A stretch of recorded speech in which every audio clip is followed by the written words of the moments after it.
Boa noite, pessoal, tudo bem? Sou a Tainara, do Bimob. Nós estamos aqui com o Clóvis Lummertz, um grande parceiro do Bimob. A gente vai falar hoje sobre perspectivas do mercado imobiliário para 2019. A gente sempre buscando esse compromisso com a aproximação com o corretor de imóveis, que é o nosso público. Então, a gente quer trazer sempre muito conteúdo para vocês. Hoje a gente vai falar sobre o futuro, sobre 2019, depois de um ano de eleições, greve de caminhoneiros, eleições e, enfim, muita coisa aconteceu em 2018. E, enfim, a gente vai ter esse bate-papo aqui com o Clóvis. Quem tiver perguntas pode enviar aqui pelo Facebook, no Instagram, também pelo WhatsApp. O nosso número de WhatsApp, vou passar aqui para vocês, quem quiser anotar, é 51995778470.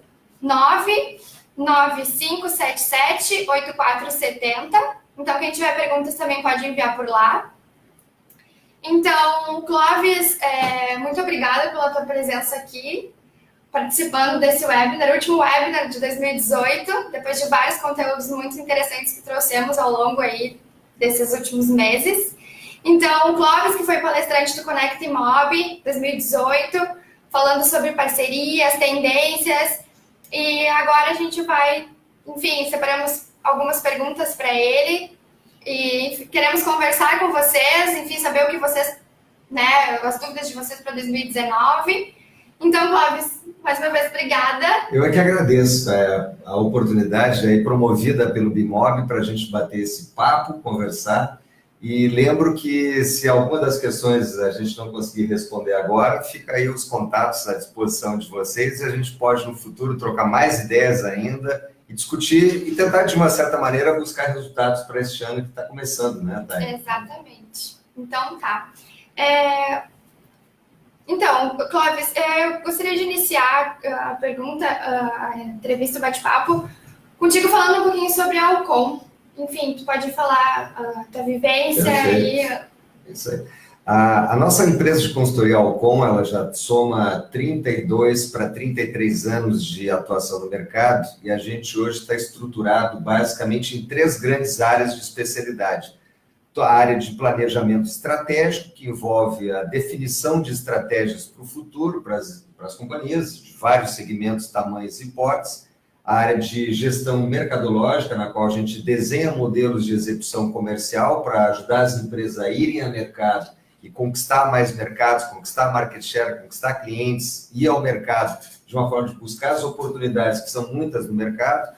E a área toda de desenvolvimento de competências humanas, que envolve basicamente a qualificação dos skills, das competências dos gestores nas empresas. Nossa atuação é uma atuação nacional, a gente tem alguns projetos também rolando fora do Brasil, e nessa trajetória toda a gente teve a oportunidade de conhecer, né, de mergulhar profundamente no mercado imobiliário, uma vez que a gente já trabalhou para mais de 100 operações imobiliárias, incorporadoras de todo tamanho e porte no Brasil inteiro, e além de outras operações imobiliárias, com os canais de vendas, grandes redes de operação imobiliária, e trabalhando também para pequenas operações nos cantos mais remotos do Brasil, né? Então, para a gente é uma grata satisfação estar aqui trocando essas ideias com vocês hoje, tá?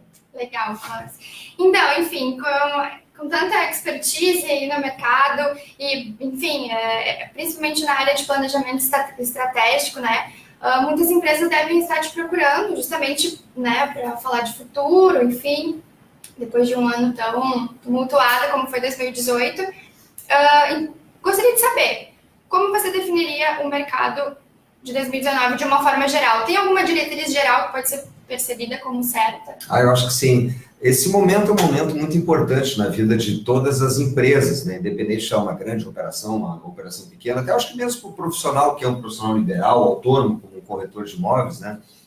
As empresas nos procuram muitas vezes nessa época para fazer não só um grande balanço, né? A gente faz uma brincadeira de fazer aquele papel todo de ser um anatomista do bicho já morto, né? Mas de tentar entender as razões e motivos pelo qual a empresa conquistou o resultado é tão importante quanto saber o porquê que não conquistou certos resultados. E é um momento de preparação, né? É fundamental a gente, nesse momento das empresas, organizar os nossos rumos, uma vez que as prerrogativas hoje normais e melhores em termos de resultado, tá? São aquelas empresas que, neste momento, começam a organizar os seus planos para ciclos de 90 e 90 dias, né? Ou seja, a cada trimestre a empresa deveria ter uma revisão das suas metas. Mas nesse momento, de uma forma geral, que a gente tem um novo governo chegando, muitas dúvidas com relação a como é que vai se comportar este mercado no ano que vem, as companhias tentam, de uma certa maneira, organizar a sua análise de cenário, fazer uma estruturação de uma matriz de SWOT, entendendo um pouquinho onde é que estão as grandes oportunidades, as maiores ameaças, e se preparar para esse grande salto, né? É curioso porque, das tantas empresas que a gente tem participado neste momento do planejamento, muitas estão colocando as suas equipes em férias, algumas em férias coletivas, porque sabem, ou tem a expectativa de que o ano que vem vai ser puxado. Então, tipo assim, vamos preparar o pessoal, vamos deixar esse pessoal na ponta dos cascos, como dizemos aqui no Rio Grande do Sul, para que no futuro a gente possa, neste ano, realmente buscar muito mais resultado. Então, esse é um momento muito importante, elas estão se organizando para dar esse salto para o futuro, tá certo? Legal. Então, especificamente do mercado imobiliário, tu percebe que vai ser um ano decisivo? Eu acho que sim. A gente tem nesse fato novo, que está todo mundo, eu acho que acompanhando as notícias, né?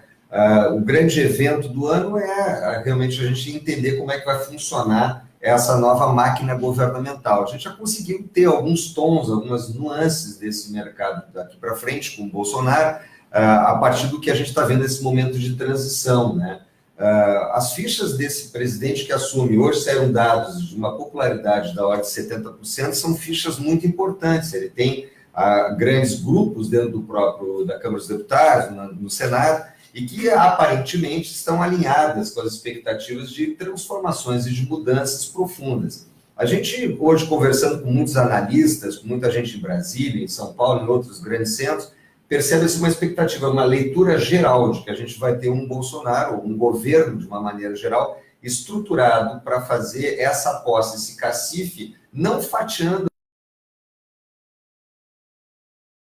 a revisão da Previdência, a revisão da matriz tributária, uma vez que se ele fatiar em tese todo esse seu capital, né, político, ele pode perder e disseminar com o tempo esse processo e não aproveitar essa grande chance de fazer as grandes mudanças. Então, há uma corrente hoje de analistas que aposta que o primeiro semestre vai ser um semestre decisivo de puxada, de forçar, de uma certa maneira, a barra para as grandes transformações que se precisam no Brasil, uma vez que ele já se arranca o Brasil com um déficit forte para o ano que vem. Os dados do IBGE apontam aí duas informações muito importantes para essa semana. Primeiro, uma expectativa que alguns analistas, alguns bancos já trazem de crescimento do PIB para 3% para o ano que vem, o que é extremamente favorável, uma inflação na ordem de 3%, portanto, bem abaixo da expectativa e da meta que o governo estabelece, fazendo com que a gente já em janeiro tenha ali, em fevereiro, já se tenha uma primeira reunião do Copom com uma redução da taxa de juros, e esses dois elementos, inflação baixa, redução e limitação da taxa de juros, provavelmente vai impactar favoravelmente num grande desafio nosso, que é de capturar essa oportunidade pelo ânimo do empresariado.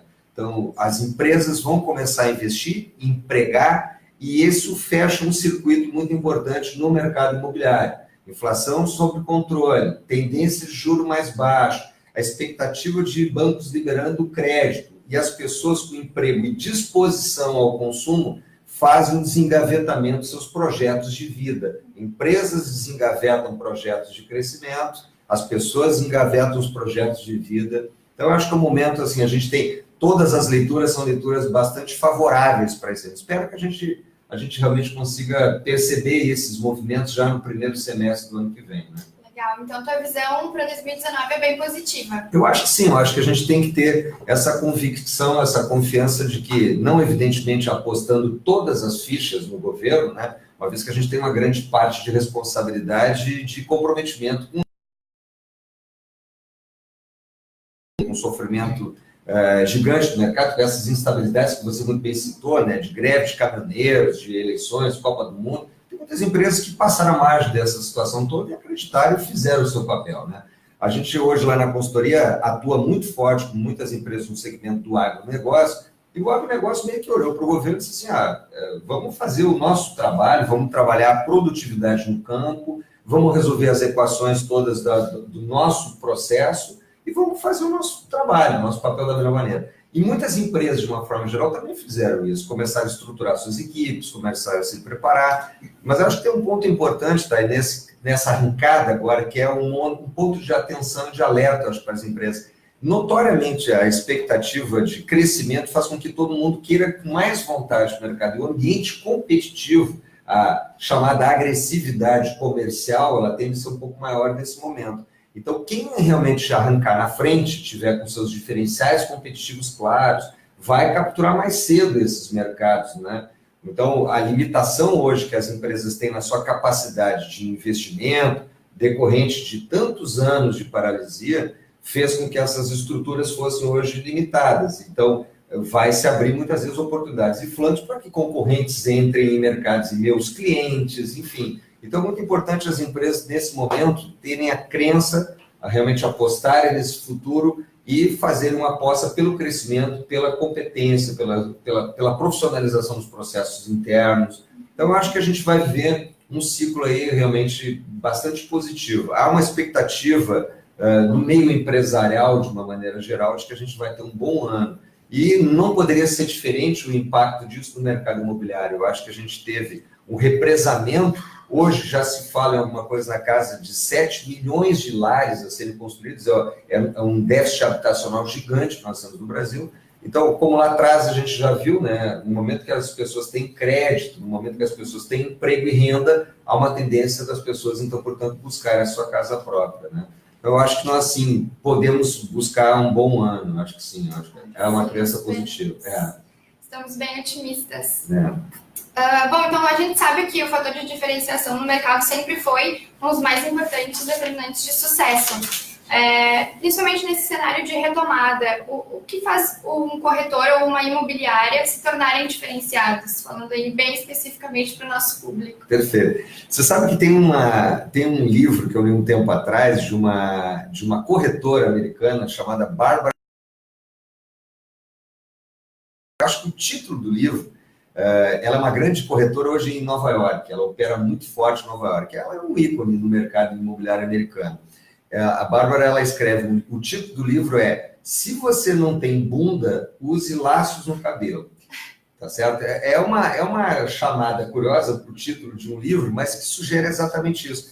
Todas as empresas, e não é diferente do profissional liberal, do corretor, precisam, nesse cenário competitivo, se diferenciar. Tá certo? Então, eu acho que é muito importante a gente buscar elementos de diferenciação. Quando a gente olha especificamente pelo tanto que a gente já trabalhou no mercado imobiliário, percebe que as melhores operações são aquelas que trabalham pontualmente 5 grandes capítulos que a gente coloca sobre um guarda-chuva de diferenciação denominado de execução comercial superior. Tá? E o que é essa execução comercial superior? É quando você trabalha basicamente 5 grandes disciplinas. A primeira delas é um exímio planejamento, ou seja, construir um bom funil de vendas, saber exatamente quantos contatos são necessários, quais são as ferramentas que a gente vai utilizar para capturar os números necessários ao entendimento da performance comercial e cada corretor, gerente, diretor, entender profundamente das métricas de resultado. É como se você fosse um corredor de uma maratona e soubesse exatamente qual a tua respiração, quantos batimentos você vai ter que ter. Eu vi esses dias, nesse capítulo, planejamento, uma coisa curiosa, que os snipers americanos, eles até sabem qual a hora de puxar o gatilho entre uma batida e outra do coração. É exatamente assim um planejamento, é um nanoplanejamento. O segundo elemento dessa execução comercial que é necessária para ter a diferenciação é a gente conseguir fazer uma abordagem positiva frente ao cliente, certo? Mostrar os diferenciais do produto e não simplesmente assim, fazendo uma brincadeira aqui de um mau exemplo, né? Mas olha, ali nesse apartamento é a cozinha, aqui é o banheiro, aqui é a área de serviço. Não. Explicar os diferenciais, ter a competência de conhecer profundamente o produto, ouvir o cliente e fazer uma abordagem muito bem feita comercialmente. O terceiro elemento é conduzir o processo de negociação ao fechamento, contribuir para envidar esforços para o fechamento, não se submeter às negativas do cliente, saber contornar suas principais objeções, ansiedades. O quarto elemento, gerenciar uma carteira de clientes exige que você tenha a condição de olhar para todos os teus clientes que já foram abordados e atendidos e não largá-los, não desatendê-los. Ou seja, procurar fazer o que a gente denomina em marketing de cross-sell e upsell. Cross-sell é oferecer para quem comprou um apartamento a sua casa na praia. E o upsell é quem comprou um apartamento de 2 dormitórios, ofereceu de 3 dormitórios, a cobertura, a casa em condomínio. Ou seja, procurar o tempo todo acompanhar a trajetória de vida do cliente. Uma vez que as decisões que uma pessoa tem na compra de um imóvel não são decisões corriqueiras. Às vezes envolvem a decisão de uma família, o comprometimento de renda de uma família durante muito tempo. Então, não é uma compra recorrente para a maioria, exceto grandes investidores, né, que vão investir no mercado imobiliário ou especular no mercado imobiliário. As pessoas, elas têm uma limitação da sua renda e acreditam, então, portanto, né, que aquele imóvel que está sendo comprado é um imóvel que precisa ser, na verdade, o sonho realizado. Então, é importante acompanhar o ciclo de vida das pessoas. Há uma pesquisa que, há algum tempo atrás, a gente teve acesso, mostrou que no Brasil a média de vezes que as pessoas se mudam de lares é de 1,7 vezes na vida, certo? Nos Estados Unidos chega a ser 4 vezes, 5 vezes na vida. No México chega a ser 3 vezes na vida. Então, as pessoas aqui, elas têm na compra do seu imóvel, né, um momento muito decisivo. A compra, a decisão tem que ser muito bem feita. E o papel do corretor diferenciado nesse cenário acompanha, então, portanto, a sua carteira de clientes, ele cria um relacionamento no longo prazo com esse seu cliente, né? E como diz o ditado, o corretor deveria corrigir, né, as decisões. Eu quero um apartamento de 11 dormitórios. Cara, pálida, é você a tua patroa, para que 11 dormitórios? Você tem que corrigir a percepção do teu cliente para aquilo que realmente ele precisa. Então, para isso, tem que acompanhar o ciclo de vida dele, entender onde é que ele está. Ele precisa saber, então, também em que imobiliária você se encontra, se é que você está tendo mobilidade entre as imobiliárias e manter uma relação aquecida. O quinto elemento dessa diferenciação sustentada na execução comercial é a capacidade de fazer muita prospecção. O negócio imobiliário, como tantos outros negócios, é um negócio intimamente ligado ao sucesso decorrente do volume de trabalho. Quanto mais trabalho, dizer assim, mas Clóvis, não tem que ter qualidade no trabalho? Obviamente tem que ter qualidade no trabalho, mas a quantidade de prospecção é fundamental. Todos os dados que a gente tem acompanhado apontam, então, portanto, isso. Quanto mais ligações eu fizer, quanto mais contatos eu gerar, quanto mais fontes de dados eu tiver, de leads eu cavar, mais eu vou buscar de resultados. A gente tem participado e acompanhado de algumas movimentações, de algumas incorporadoras, algumas houses, que têm feito eventos num formato de um grande feirão. E a gente tem feito em algumas dessas operações um preparo prévio, de assim, se eu preciso vender 4 unidades lá no dia X, no dia D do feirão, eu tenho que botar a uma taxa de conversão de 20%, 5 vezes mais. Eu preciso botar 20 pessoas lá, perfeito? Para botar 20 pessoas lá, eu vou ter que ter agendamentos com 80 pessoas. Para ter um agendamento de 80 pessoas, eu preciso ter essa métrica sob controle. Então, esse quinto elemento da diferenciação pela execução é a força musculatura de muito ritmo, de não desistência. Os italianos chamam isso de voia, de muita vontade em buscar realmente clientes, né, no dia a dia. Então, tem que ter uma disciplina para isso. A gente vê, por exemplo, eu acho curioso, os profissionais hoje de aplicativos, né, os pilotos de Cabify, de Uber, eles têm uma meta diária, tem que buscar tantos reais por dia. Em tese, o corretor deveria também, da mesma maneira, ele faz isso. Ele precisa ter uma meta de prospecção fria, dia, e começar a construir uma curva de aprendizado, saber qual é o melhor horário de telefonar, qual é a melhor forma de buscar o contato. Tá? Então, nesse capítulo da prospecção, eu conheci uma corretora um tempo atrás, Cris, se não me engano, a Cris tinha tido um problema familiar, ela perdeu o esposo, ele faleceu num acidente, e ela ficou sozinha para criar os filhos. E como muitos profissionais, né, viraram corretores, né? E ela me disse um dia, Clóvis, eu não tenho carteira de clientes, eu não sei quem são os meus potenciais clientes para o futuro, eu não tenho como buscar. Você trabalhava com o quê, Cris? Eu perguntei para ela. Eu trabalhava como representante laboratorista. Então, você visitava os médicos, então você tem uma carteira. Foca nesse público-alvo, perfeito? Ela trabalhou incisivamente nessa carteira só de médico, se especializou na abordagem correta para o médico, no momento certo de falar com o médico no consultório, de encontrar com ele em eventos que ela promovia na universidade, na faculdade de medicina, de conversar com eles na saída do hospital entre um plantão e outro. E nessa operação imobiliária, ela virou campeã de vendas em um ano. certo? Então, é importantíssimo isso. O corretor, de uma maneira geral, ele precisa procurar positivação. Ele tem que ter um número mágico, uma venda que seja por mês, 3, 4 vendas ao trimestre, mas o planejamento, ele deveria ser, em tese,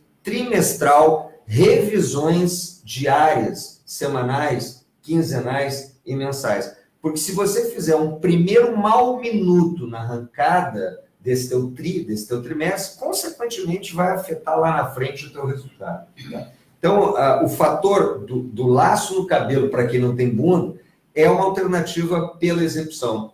E esse é um ponto importante, porque independente de qual seja a resposta do governo, eu não vou ficar me vitimando se as coisas não acontecerem. E culpar o Bolsonaro, culpar o governo, culpar a taxa de juros, é uma parte importante do nosso sucesso que é decorrente da nossa própria iniciativa.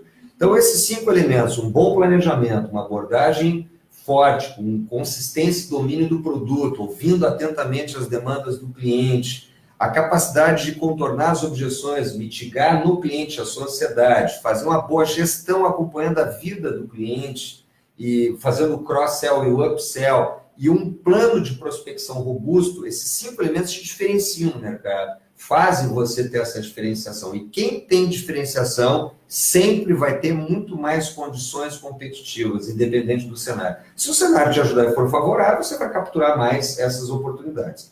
As pesquisas que a gente na Alcon tem feito nesses últimos anos apontam um dado importantíssimo, tá? Há uma perda da ordem de 30% a 40% na oportunidade, na receita operacional bruta das companhias, de uma maneira geral, eu não estou olhando aí para segmento, mas de 30% a 40% se perde hoje de receita decorrente da não aplicação desses 5 elementos, ou seja, por delitos, pequenos delitos na execução comercial, que está na mão do profissional fazer, do profissional mesmo fazer, tá certo? Sim, então está diretamente ligado, o trabalho do corretor de imobiliário diretamente ligado ao cliente também. Então, eu já aproveito para te perguntar, do ponto de vista do consumidor, há alguma mudança? O que se evidencia como velho ou como novidade para o consumidor, né? Teve mudança de hábito, comportamento? Eu acho que sim. Várias pesquisas que a gente faz hoje, e aqui, evidentemente, a gente não tem muito tempo para trazer dados, assim, são muitos dados que a gente tem hoje. A nossa estrutura na consultoria conta com uma empresa de pesquisa, que é a Ciência também, que nos abarca de muita informação, tá? Existem algumas mudanças importantes no comportamento do cliente, tá? A gente costuma chamar, academicamente, o papo é meio, talvez muito acadêmico, mas basicamente 3 Cs. O cliente quer hoje, né, um atendimento customizado, ele quer trabalhar com conveniência, ele quer trabalhar em ambiente colaborativo, tá? E esses 3 Cs têm mostrado para a gente uma afinidade maior do cliente, basicamente num encurtamento no ciclo da tomada de decisão. Por quê? Porque ele vai para o processo da tomada de decisão já conhecendo muitas vezes o produto, ele já sondou quem é incorporadora, quem é imobiliária, ou seja, ele já vai abastecido de informação, tá? A gente tem denominado isso de tomada de decisão no momento zero, ou zero moment of truth, é o momento zero da verdade. Ele vai para a tomada de decisão não mais para decidir no momento que ele está ali à frente da situação. Então, há uma mudança profunda. Outro ponto curioso tem a ver, eu acho que com o que você traz, que é curioso, é tentar entender o que não mudou. O que não mudou ainda está sustentado num elemento, no que a gente chama de teia de atributo, que é sustentado num princípio chamado de segurança. As pessoas, ao comprar um imóvel, ainda têm muito receio, certo? A palavra, aquele grande barulho que bate na cuca, que tira o sono ainda é segurança. Vou tomar uma boa decisão, vou realmente fazer o melhor com essa decisão. Então, é uma ansiedade, ele está aflito naquele momento. Ele der realmente o abastecimento desse endereço de segurança, eu acho que, de uma forma geral, está atendendo às grandes expectativas do que ainda é fato, ainda é verdade. Não mudou nada nessa realidade. O que mudou é o acesso à informação. Tá? Hoje você tem a condição de comprar ou de conhecer um imóvel numa visita 3D, né? Você tem hoje à disposição em sites, em CRMs, em grandes portais, a condição de ver o imóvel, de acompanhar hoje a taxa de variação do câmbio, de fazer simulações do teu financiamento. Quer dizer, ele já vai com essa tomada de decisão muito mais refinada. Tá? Então, eu acho que essa é a principal mudança. É um cliente mais crítico, mais seletivo, mais exigente, mas que ainda tem e determina a sua tomada de decisão baseada na segurança. Então, a gente tem que mostrar muita segurança e convicção. Olha, acredita, compadre, é uma boa decisão, a tomada de decisão é certa, você não vai se arrepender. Se a gente não abarcar o cliente desse acolhimento, dessa segurança, na experiência do processo todo de decisão de compra, ele realmente ele balança, né? Então, por isso que é muito comum hoje, os clientes nos dizem isso em pesquisa, ele troca de corretor no meio do caminho, ele me abandonou, eu atendi. É porque em algum momento uma parte dessa culpa se deve por uma dúvida, por uma instabilidade, por uma insegurança que a gente muitas vezes não conseguiu resolver. Né? Então, é muito importante também nas operações imobiliárias, o gerente está acompanhando esse processo, não que vire, na verdade, o grande demandador de fechamentos, mas que ele acompanhe. As pessoas têm mostrado isso, ainda acreditam na presença do gerente, muitas vezes, não porque o gerente é o decisor dessa história, mas porque o gerente, o diretor da operação imobiliária, ele mostra essa compostura, essa liderança, essa segurança necessária. Tá? Eu acho que esse é um grande elemento que ainda é velho, não é novidade, que a segurança continua ainda sendo um fator determinante. Tá? A gente saiu de muitos anos de instabilidade. As pessoas, obviamente, mesmo com essa favorabilidade que a gente está vendo no mercado, essa positivação que a gente vê na tendência das pessoas a este momento, os índices de confiança estão crescendo no Brasil, o índice de entendimento da intenção de endividamento aumentou nesse mês agora, as pessoas vão para o Natal querendo se endividar, certo? Comprar mais presentinhos, etc. Né? Acreditando, portanto, que vão manter o emprego, acreditando, portanto, que vão conseguir bancar as suas contas, né? Mas as pessoas estão indo para esse momento de 2019, eu faço uma brincadeira muito assim com relação ao casamento, né? Quer dizer, é um casamento, mas é um casamento no civil, tá certo? Não tem aquela alegria toda de jogar o buquê, de beber, de botar a gravata na cabeça. As pessoas estão indo para o casamento, mas é um casamento civil, né? E o casamento no civil tem aquela coisa da formalidade, da certeza, né? O juiz de paz. Não adianta dizer para ele, mas eu sou apaixonado pela minha gata. Cadê o documento? Cadê a identidade? Então, é esse momento, acho que a gente está vendo. A gente está entrando assim num casamento, mas as pessoas ainda no casamento no civil. Né? Uhum. E quanto ao volume de lançamentos, tu acha que a retomada do mercado vai ser rápida ou mais lenta? As grandes operações, as grandes incorporadoras, de uma forma geral, em grandes mercados, que sempre foram responsáveis pelos grandes volumes de lançamento, nos últimos anos, elas não têm mais operado assim, em nível nacional com tanta presença, e focaram em mercados mais robustos. O land bank dessas operações, dessas incorporadoras, ele já é um land bank considerável, certo? A gente acha, pelo número de projetos que a gente teve acesso, a Big Data que mostram isso, o número de projetos que estão no forninho, em processo de aprovação, uma retomada forte, frente ao que a gente viveu nos últimos anos, não forte como aquele grande mercado que a gente viu no ano passado, tá? Mas começa no segundo semestre a ser representativo em termos de lançamentos que estão represados. Tá? Algumas cidades importantes, como Campinas, como Sorocaba, a própria São Paulo, outras cidades no entorno de grandes centros e mesorregiões importantes, estão represadas de lançamentos nos últimos 2 anos. Tá? Então, a gente acredita que principalmente a partir do segundo e do terceiro trimestre, a gente vai ter uma retomada forte no número de lançamentos. Tá? Certo. Como tu mesmo citou há pouco, existe um déficit imobiliário de ordem de milhões, né, de lares no Brasil. O crédito imobiliário tem ainda um fator determinante para o público que adquire o imóvel?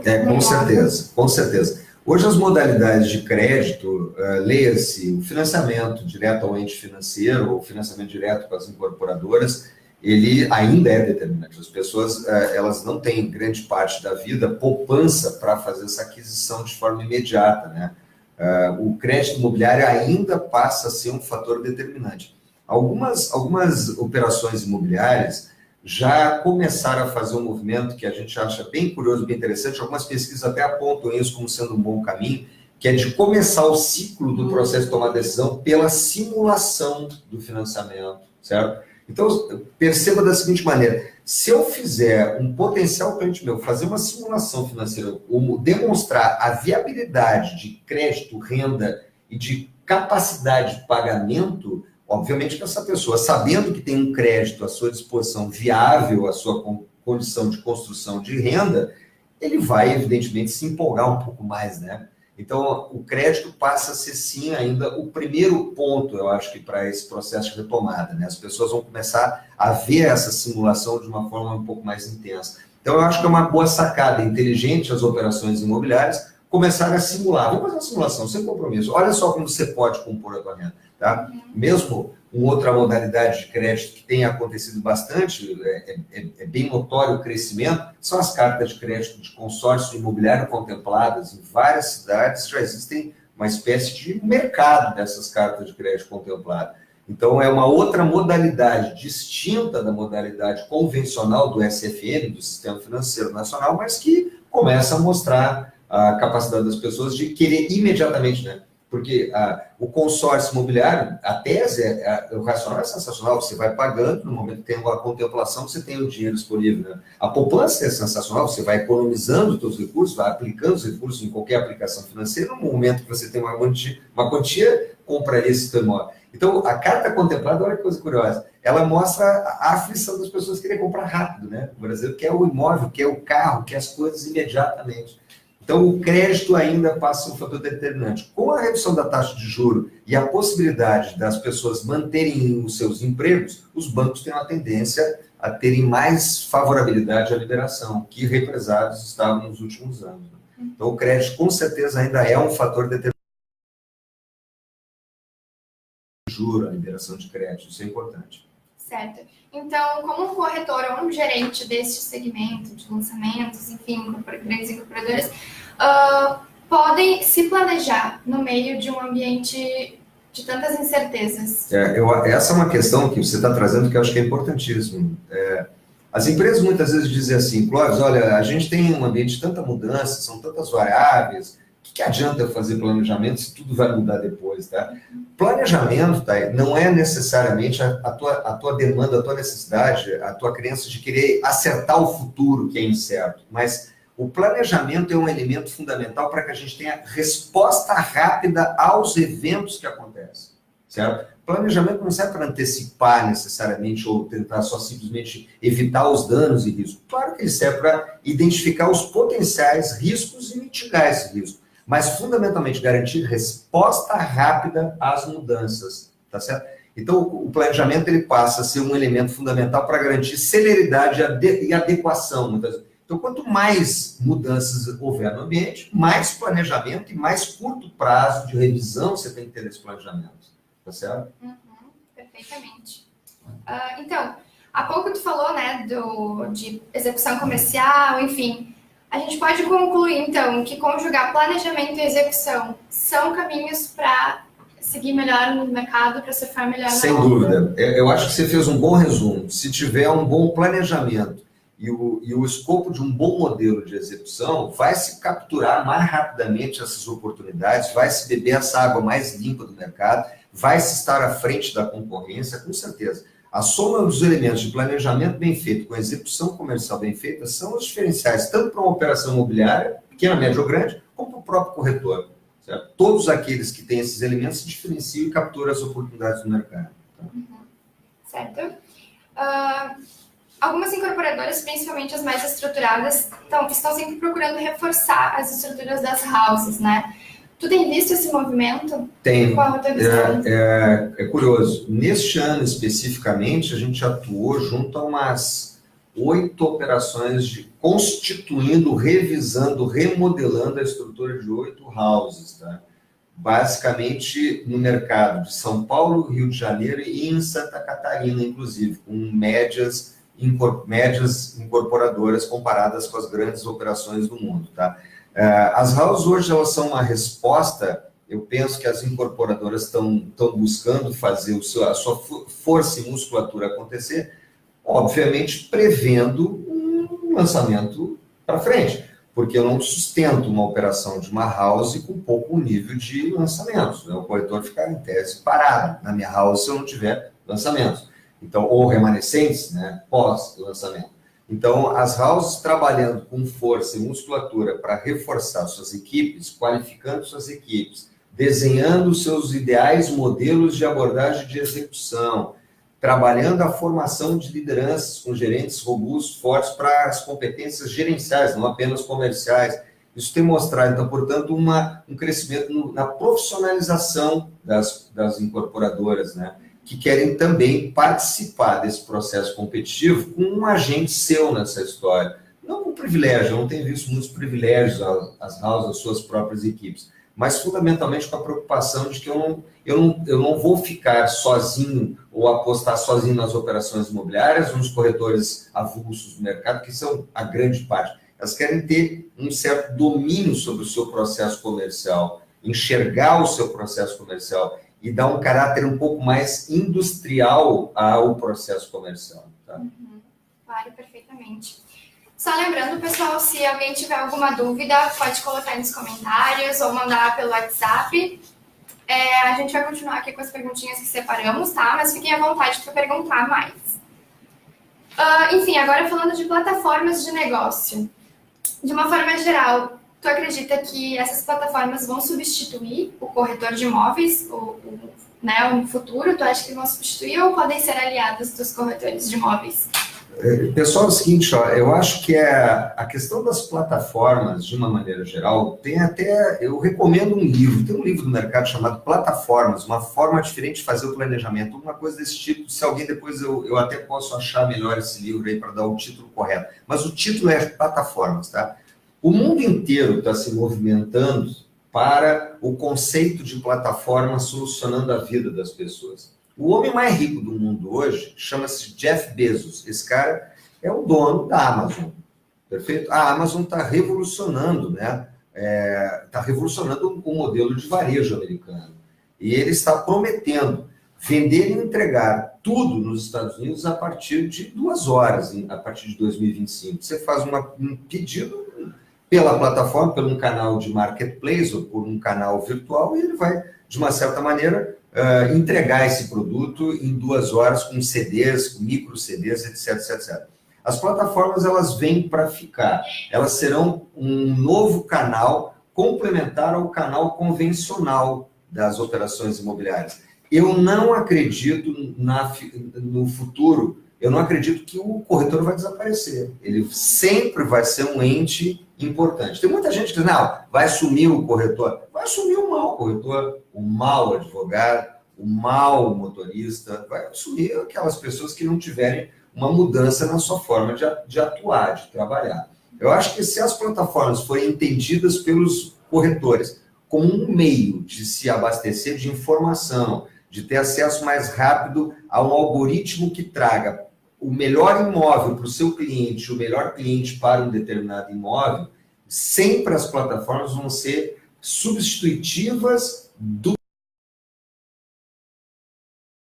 fazer aquilo que realmente importa, que é conversar com o cliente, que é abordar esse cliente, que é te levar soluções para esse cliente, tá? Um dia desse eu encontrei num voo, sentou comigo, um corretor, um senhor, ele já estava aposentado, estava indo fazer uma viagem de núpcias com a esposa, né, já de 70. Ele estava me comentando assim, você sabe, Clóvis, que na minha época de corretagem, a gente chegava num edifício, batia na porta de um dono, de um proprietário de um apartamento, e assim, eu tenho um cliente interessado no seu imóvel, você tem interesse em vender? Imediatamente a pessoa diz assim, olha, qual a oferta é boa? Já tem brick, já tem chance de negócio ali. Ele disse assim, a gente inventava esses recursos. Você imagina escalar isso através de plataformas que te dão, por algoritmos, clientes mais propensos, né? Imóveis mais propensos a um determinado cliente. Então, as plataformas, se bem entendidas, elas virão como uma ferramenta de apoio, tanto para os corretores independentes, como para as operações imobiliárias, como para as próprias houses, para o contrato online. Eu acho que no curto prazo, uma vez que os bons planejamentos eles não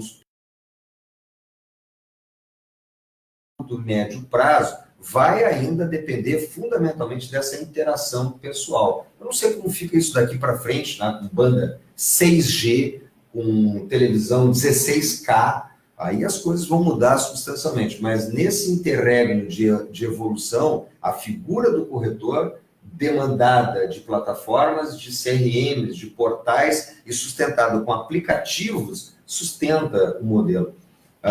Há uma tendência, então, portanto, acredito de que os clientes consumidores interessados utilizem as plataformas para entender o produto, conhecer o produto, simular o seu financiamento, encontrar um corretor, mas ainda vão precisar dessa interação para a resolução. Cadê o documento do imóvel? Como que eu encaminho esse financiamento? Que é um pacote de serviços, né? Que você teria que ter uma senhora, a plataforma tendo soluções para conseguir resolver todas as equações, uma vez que o ciclo entre a tomada de decisão da compra e realmente a efetivação da compra é um ciclo ainda burocrático no Brasil, né? De muita necessidade de interações humanas nessa história. Claro. Nossa, com certeza. Vamos abrir o espaço para uma pergunta agora? Vamos lá. Já temos uma aqui, ó, do José Roberto Silva. José, olá José, tudo bem? Ele comenta assim: as construtoras estão focando mais em imóveis na faixa de até 300 mil. Acho esta adequação importante, pois existe demanda e crédito neste segmento. A mudança para os estúdios é uma tendência, porém não corre o risco de virar modismo e depois ficarem ociosos iguais aos antigos apart-hotéis? Olha, José, eu acho que é uma excelente questão essa, né? Todo mercado, né? O mercado imobiliário não é muito diferente de outros mercados, é um mercado que ele se movimenta em manada, né?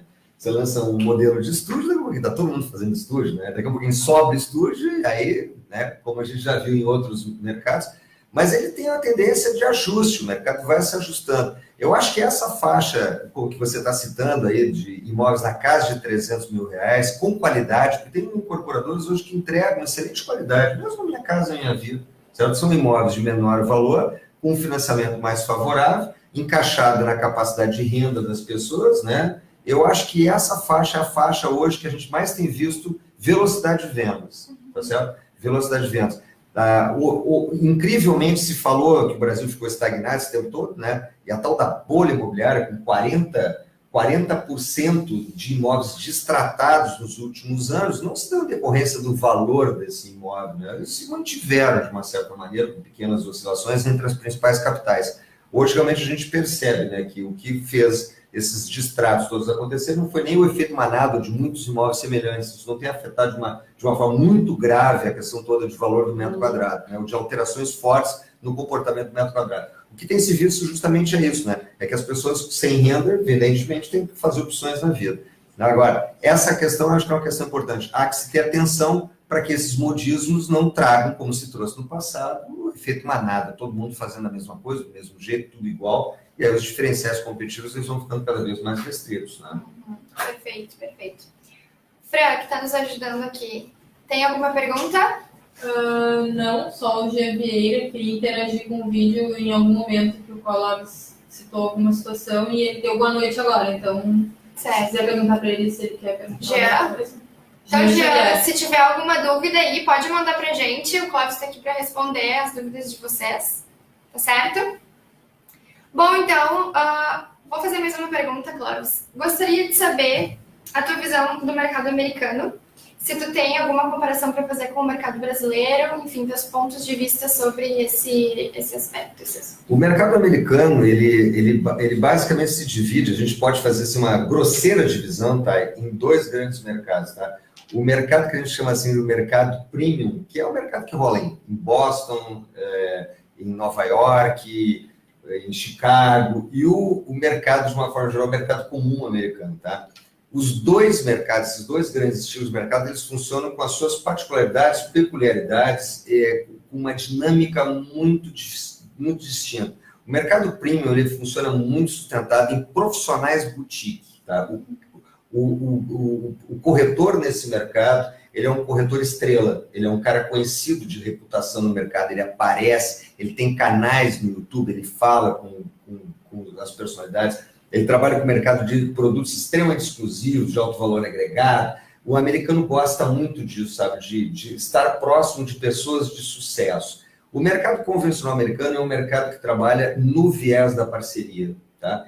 E esse eu acho que é um elemento importante que até a própria Bimob traz para os corretores como um elemento fundamental na sua essência, seu próprio DNA. Tá? Muitas empresas, ou muitos tentaram ou se movimentaram acreditando que derrubariam a figura do corretor nos Estados Unidos. E se mostrou que o mercado dos corretores. Por quê? Porque os corretores continuam trabalhando numa relação de parceria. Perfeito? Se eu tenho a captação de um imóvel e não tenho cliente, eles não enxergam um preconceito para aquilo que a gente no popularzão chama de make money. O americano não está preocupado, não, vamos construir essa relação de parceria, vamos criar a nossa própria rede, perfeito?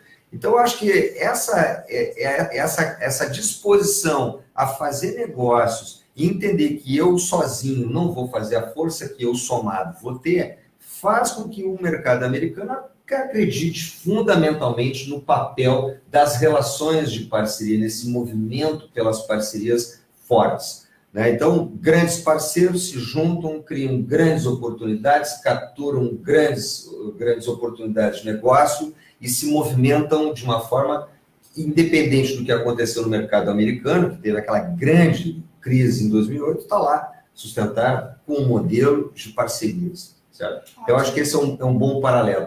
Mas o mercado brasileiro já está acreditando nisso, já está começando a mostrar o sucesso que vocês me mostraram antes aqui do próprio Bimob, com esse aplicativo que está ajudando a construção dessas redes de parceiros, é uma prova disso. Né? A aceitação que o Bimob está tendo é uma prova disso. No Conecta Imóvel, a gente viu lá o evento stand da Bimob cheio de gente bombando, quer dizer, muita gente interessada em conhecer o aplicativo, usar o aplicativo, e ele realmente é uma ferramenta disruptiva, completamente nova, e ele acredita no corretor, certo? Eu acho que isso é uma coisa muito bacana. O mercado americano acredita no corretor. Então, nós temos que acreditar no corretor. O corretor bem profissional, trabalha junto com os seus clientes, sabe?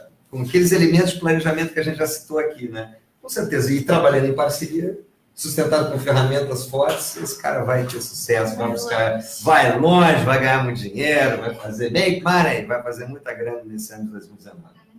Então, nunca é demais perguntar se tu pudesse resumir em uma frase o que é parceria imobiliária para você. Puxa, é a pergunta forte. O que é parceria imobiliária? Está fora do script. Parceria imobiliária é Bimob. Bimob é parceria. Eu acho que é um elemento importante, né? Tem um velho ditado, vocês me desculpem que chover no molhado, né? Mas dizendo assim que sozinho a gente é mais leve, né? A gente vai mais rápido, mas juntos a gente vai mais longe, certo? Eu acho que o bom resumo para todos os profissionais é esse, é trabalhar em parceria.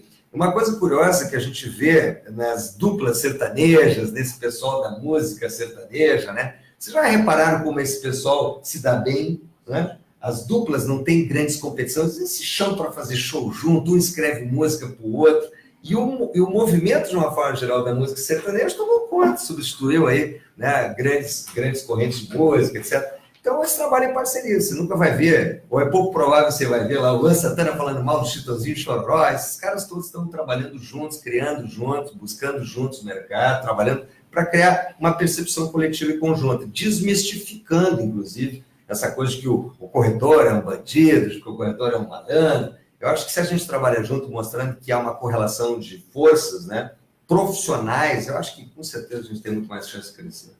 Não era para ser uma só palavra.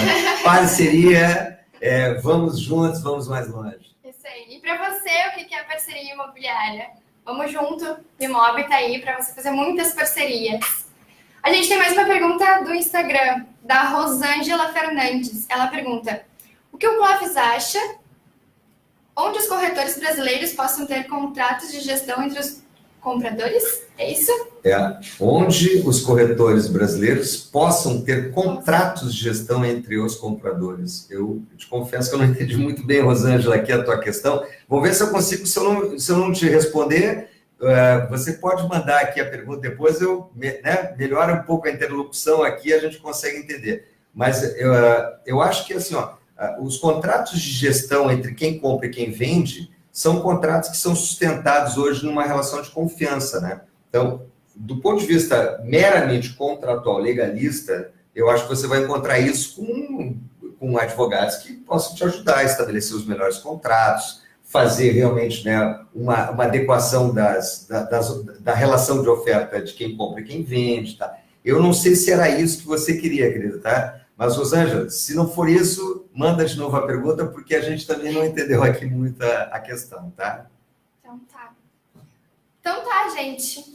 Todo mundo gostou? Deixem seus comentários. Se alguém tiver mais alguma dúvida, pode mandar, a gente pode responder depois sem problema algum, certo? Então, Clóvis, quero te agradecer. Foi muito bom mesmo, muito obrigada. Legal. Gente, sucesso para vocês, um bom Natal 2019. Make money! Vamos fazer dinheiro aí, tá certo? O que depender da gente, estamos à disposição. Obrigado pela atenção de vocês. Tchau, pessoal. Até a próxima.